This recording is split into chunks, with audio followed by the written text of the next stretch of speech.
Columbus Blue Jackets are 1-1 in their preseason so far. That's about what I expected, honestly, although I didn't think it was going to be like this.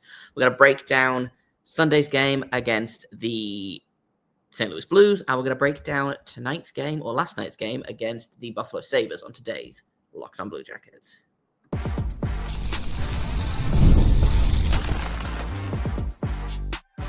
You're Locked On Blue Jackets, your daily podcast on the Columbus Blue Jackets, part of the Locked On Podcast Network, your team every day. Hello and welcome to Locked On Blue Jackets, part of the Locked On Podcast Network, your team every day. I am, as always, your host, Jay Foster, here to give you the good, the bad, and the ugly about your favorite team and mine, the Columbus Blue Jackets. Before we get things started, I want to thank everyone for making this your first listen of the day every single day. Locked On Blue Jackets continues to be free and available on all podcast platforms and over on YouTube. So, lots to talk about today. 2 whole games worth of stuff to talk about because of how truly, unbelievably stupid this preseason schedule is. And we got a game again tomorrow. So I have questions. I have many questions.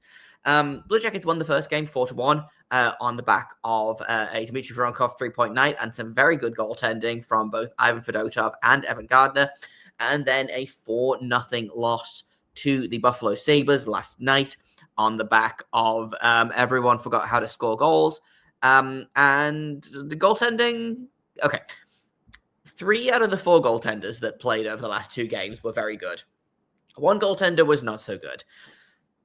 Not an ideal breakdown of how the goaltending should have gone, but we'll talk about it. I want to talk about the goaltending a fair amount. I joked on Twitter that this was going to be 24 minutes of why Jake Reeves should be allowed to hunt his teammates for sport, but we're going to talk about the goaltending. We're going to talk about things that I want to see improve. We'll kind of talk about both of the games. Now, I didn't see all of last night's game. I saw bits and pieces of it, and then I watched most of the third period, and then I went back and watched some of the highlights of the first and second period, just because I was traveling and didn't actually get to where I was going until the second period was basically done. But I watched all of the first game. There was a lot to like in the first game. So I want to talk about a couple of players in particular that impressed me. Some guys I expected to, some guys that I didn't. Cole Sillinger looked really, really quite good in the first preseason game. Now, this is kind of expected, right? This is his 5th preseason, which feels insane to say, considering he's like 22 still. But he knows the rules, right? He was playing the top line center role. Had Igor Chinakhov and Matthew Olivier as his wingers, and I liked that line a whole bunch. I thought Chinakhov showed a lot of jump. I thought that was the Chinakhov that we saw at the beginning of last season before he got hurt, right? So that boded pretty well. But I thought Sillinger looked really, really dangerous. He was skating well. He was moving well. That's a fun line to maybe play around with, right? And it's still, training camp is still going on. Preseason is still going on. There's still lots and lots of things, still lots of moving parts, right? But if that's your third line, and I know that I've gone on record multiple times on the show as saying that I don't think Chinakov's a third line player, but that line, I thought, I liked that line a lot. Another player that I liked a lot in that game, Brendan Smith. Now, Brendan Smith is going to be really interesting, I think, because he was, and again, it's preseason, and they were playing against just a real bunch of guys that sure were some dudes that were playing for the St. Louis Blues, right? Not a lot of the regular, like the regular season regulars, I guess, in the lineup for St. Louis, but I thought Brendan Smith was extremely noticeable in a good way. I thought he was calm. I thought he controlled the puck. I thought that it was very much reminiscent of like Guillaume Richard at the Traverse City tournament, right? He was just like head and shoulders above basically every other defenseman. I thought Jake Christensen was very good in the game as well, but I thought Brendan Smith was the best defenseman for the Blue Jackets in Sunday's game. The problem then becomes, well, he's on a PTO right now. I think he brings something to this roster. I think he can add something, but like then the question becomes, how do you fit him in, right? Denton Matejchuk is injured at the minute, but even if you take him out of the equation, you've still got 6 guys that are basically that are locks to make the roster, right? You got Werenski, Fabro, Provorov, Severson, Gabranson, and Christensen. They're all going to be making the roster. Denton Matejchuk is also going to be there, which brings you to 7 defensemen. Do you bring in an 8th defenseman? I really do think that was part of the issue with the inconsistency for defensemen last season, was you had too many of them. And he kept mixing things around. Do you bring in an 8th defenseman? I don't love bringing in an 8th defenseman, but at the same time, I do think that Brendan Smith has something to offer this team. So like it's a tough one, and we'll see him potentially tomorrow night, potentially Wednesday night. Like, again, the 4 games in 4 nights is really going to mess with like scheduling and whatnot in terms of who plays when, but I imagine we'll see Brendan Smith for at least one of the next 2 games. And they'll keep assessing it, but for me, I liked him a lot. The other guy I liked, we all know it, Dmitry Voronkov, I thought looked fantastic out there. Didn't have the best line mates in the world. I believe he played with Delbar Blues and Hudson Fasching for a lot of the game. But had a 3-point night, had a goal, 2 assists. Excellent night from Dmitry Voronkov, right? That's what they need from him. I don't think it's reasonable to ask for that every night. 3 points every night would give you 240 points in the season. He's not Gretzky, but he looked dominant. He looked fast. He looked, fast for Voronkov. He's never going to be this smoothest skater in the world, but I thought he looked really, really good. And I do, again, it's 1 game. If he's still doing this in 60 games, then we're going to be laughing, right? But it's going to be tough to know until you get into it whether he's really done the hard work of conditioning or if he's just in immediately post-summer shape. I know that Dean Everson seems very impressed with him. I was impressed with him in the game as well. Lots to like about that first game. Some stuff to not like so much. Special teams continues to be a little bit of an adventure. The first penalty kill was surprisingly competent, and then it got a little bit clown shoes after that. Power play was 2 minutes of an extra man, right?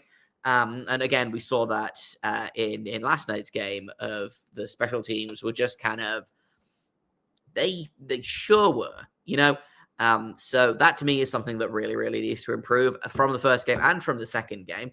But like I said, for the most part, a lot to like in that first game, right? A lot of guys trying to make their mark on the team. It was a very young team that played against St. Louis. There was the requisite amount of veterans. There was, and even the veterans, quote unquote, were young guys, right?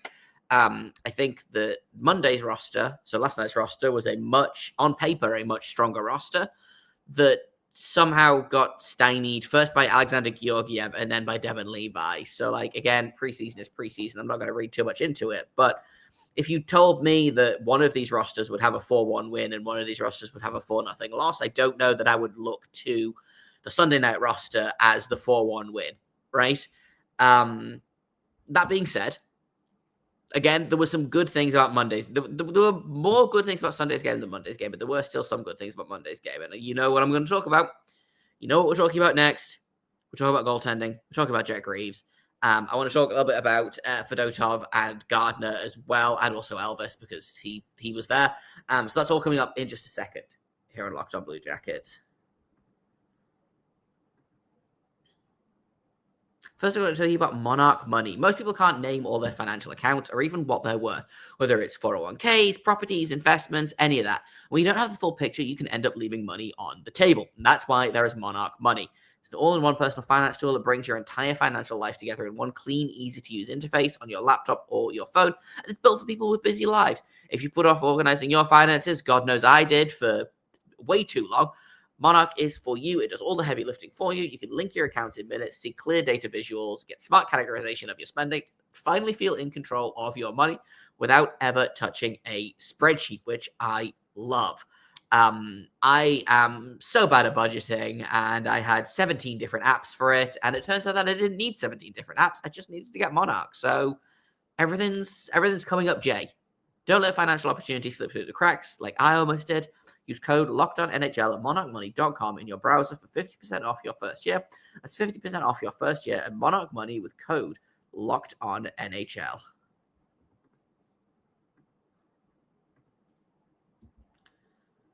Welcome back to Locked On Blue Jackets. We've talked about the two preseason games that there have been so far. One good, one bad, right? Well, yeah, no, that feels right. One good, one bad.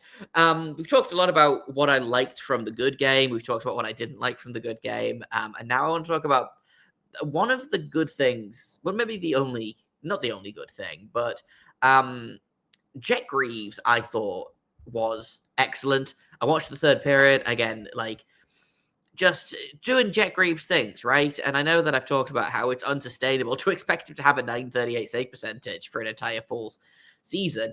But you look at him play and the kid's just got something, right? Kid can play. And there are many, many smart goalie people that will be able to explain this in a much better way than I can. But considering the kid's 5'11", I think 6 foot officially, but 5'11", he fills the net in a way that taller goalies can't seem to. I liked Fedotov's game. I liked Evan Fedotov's game on Sunday. I thought he played very well, right? When you look at him play, and he's 6'7", and he's got 8 inches on Jet Greaves, he should be filling so much of the net, and he should be. I know that size is not everything in the goalie world, right? And I do think that 6'7" is actually slightly too big to be a goalie, but he should be saving at least as many shots as Jet Greaves, just because the size, right? But just something about Greaves, man. Just something about Jet. He is athletic. He is calm. He is basically everything you want a goalie to be, right? His glove is excellent. Kid's a gamer, and we are not gonna actually do 24 minutes of why he should be able to hunt his teammates for sport. But of the 34 shots, I believe, that the Sabres took, Jet Greaves made 23 of 24 saves. He got beaten with 47 seconds left in the game. The first 2 goals came on Elvis. He made 8 of 10 saves in the first 30-ish minutes of the game. The 3-0 goal was an empty net goal for the Sabres, and then they put Jet back in, and again, with 47 seconds left, they finally beat him. But, truly a tale of 2 goalies, right? Of the first half of the game, 2 goals on 10 shots. Second half of the game, 1 goal on 24 shots. I'm not going to sit here and say that one of these things is, this one game is going to decide the future of what's in net for Columbus, but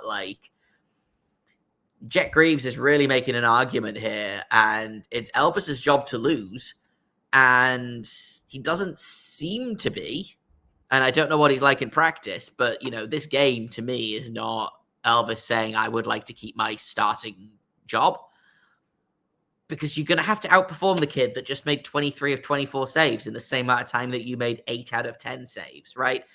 And I like Elvis. I have been an Elvis defender for a very, very long time. You all know this. He's got to have to be better than this if he wants to try and keep his job, because Jet's knocking on the door. And I do not think that the Blue Jackets go into next season with Jet Greaves and Ivan Fedotov as their goalies.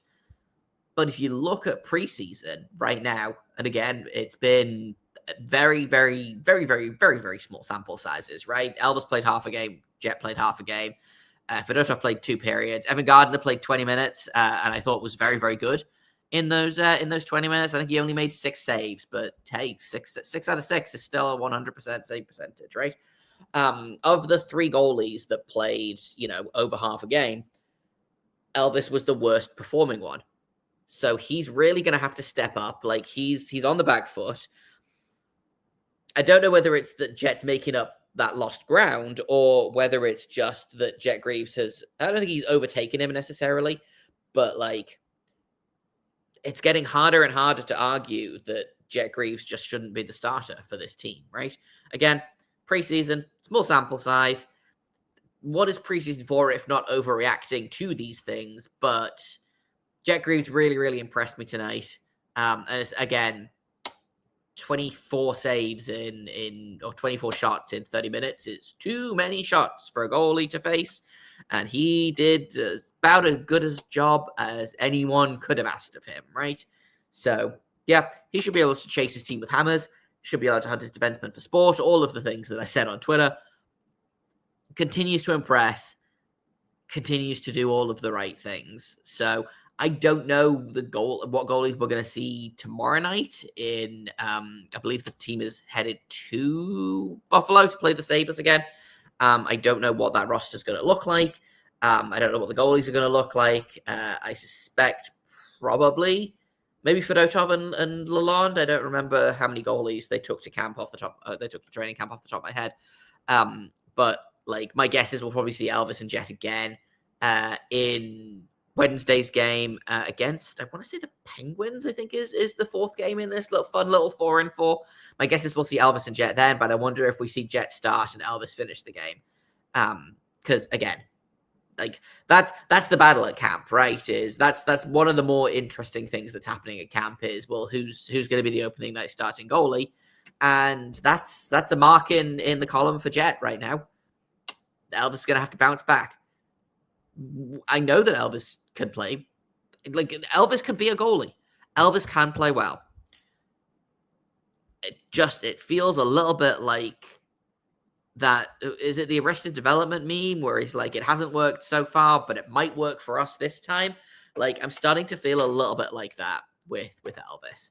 Maybe I'm overreacting. Again, it is half of a preseason game where the roster is made up of half children and half made up guys.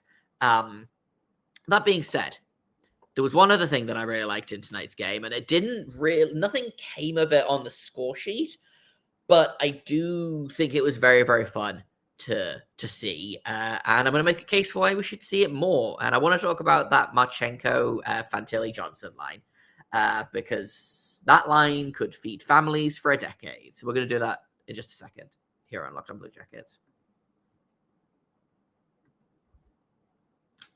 First, I'm going to tell you about FanDuel. The NFL season is here, and FanDuel is making sure you're ready for kickoff with a can't-miss offer.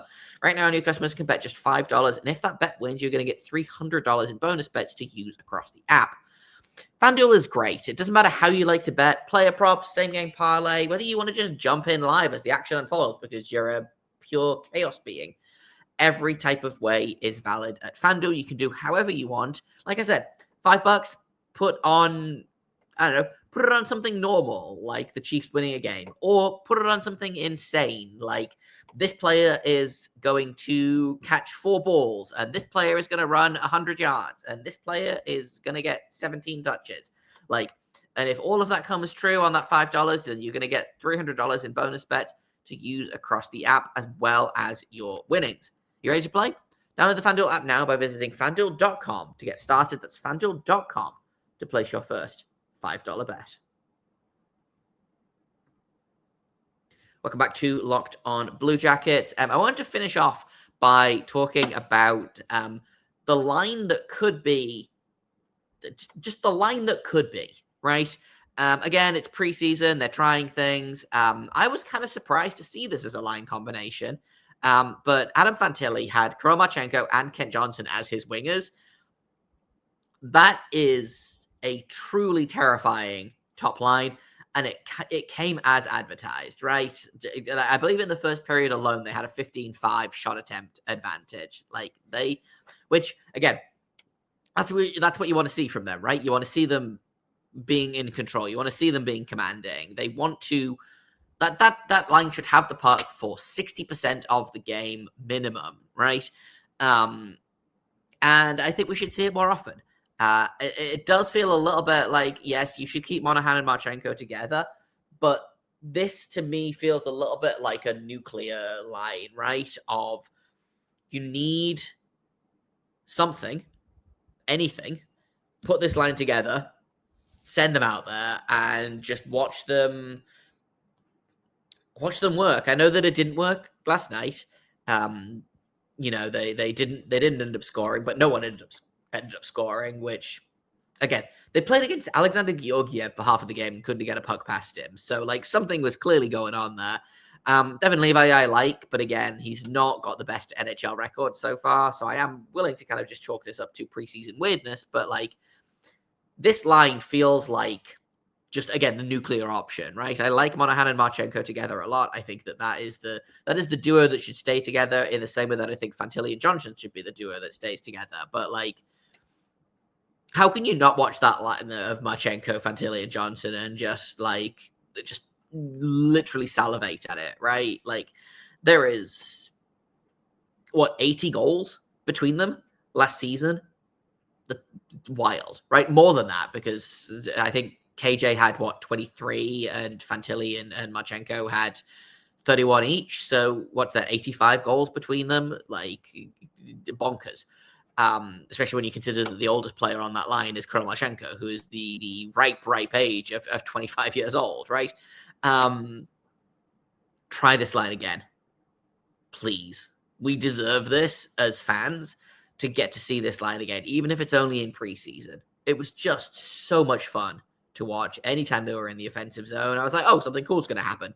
And, maybe I'm the fool here for consistently thinking that something's going to happen when they're being shut out by the Buffalo Sabres. But, like, I feel like you got to try this line again.